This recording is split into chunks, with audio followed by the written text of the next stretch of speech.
Hi friends, welcome to 5 Minutes Tech YouTube channel.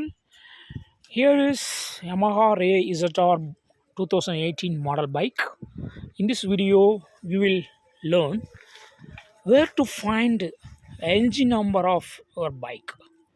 So to find the engine number, just go to the engine side.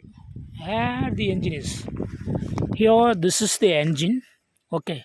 So under the engine you can find uh, number. Okay, so first of all you have to make sure that you put center stand, then go here, this plate, here engine number is printed, but it got dirty because of oil.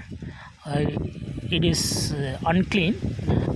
If you clean this area, you will find the number engine number my engine number is entered with 05. Okay, that is clearly shown, and all others are not clearly visible, but if you swipe, if you clean swipe this, then you can find the engine number. Okay, so this is the location of engine number in your bike Yamaha Ray ZR. That's all friends, thanks for watching, bye.